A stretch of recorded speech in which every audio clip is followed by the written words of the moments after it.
Isang araw, isang santo, may maligayang pagdating sa channel na nagbibigay pugay sa mga lalaki at babae na nagmarka sa kasaysayan ng simbahan sa buong panahon. Ngayon, ika-1 ng Enero, ipinagdiriwang natin si San Vicente Strambi. Kamusta? Si San Vicente Strambi ay isang pari at obispo na pasyonista na galing sa Italia noong ika-8 siglo. Siya ay isinilang noong Enero 1, 1745 sa Civitavecchia, sa Lazio, Italia.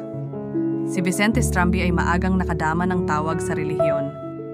Sumapi siya sa Pasyonistas, isang kongregasyon na itinatag ni San Pablo ng Cruz at itinalaga bilang pari noong 1768. Naglingkod siya sa iba't ibang ministeryo sa loob ng Pasyonistas, kasama na ang pagiging tagapagsalita at tagapagturo ng mga baguhan. Ang kanyang reputasyon bilang tagapagsalita at tagapamahala sa espiritualidad ay patuloy na lumalago.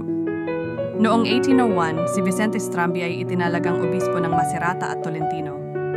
Hinawakan niya ang responsibilidad na ito ng buong sigla at nagtrabaho para sa reforma ng klerigo at pagsasaayos ng espiritual na buhay sa kanyang diocesis.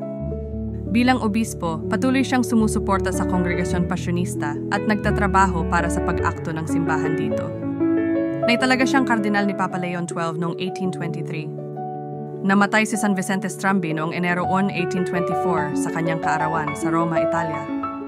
Si San Vicente Strambi ay itinalaga bilang santo ni Papa Juan Pablo II noong 1988. Siya ay iniuukit bilang isang huwaran ng kabanalan, apostolikong sigla at pagmamahal sa krus. Narito ang isang dasal na inihahandog kay San Vicente Strambi.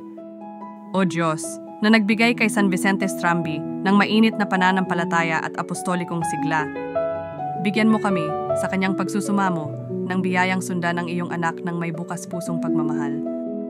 Naway ang kanyang buhay ay magbigay inspirasyon sa atin na hanapin ang kabanalan at ipahayag ang mabuting balita ni Hesukristo. Sa pangalan ni Hesukristo, aming Panginoon. Amen. May iba pang mga santo na ipinagdiriwang ngayong araw. Pista ni Maria, Ina ng Diyos. Ipakikilala namin sila sa aming mga susunod na video. Maligayang pagdiriwang sa lahat ng ipinanganak ngayong araw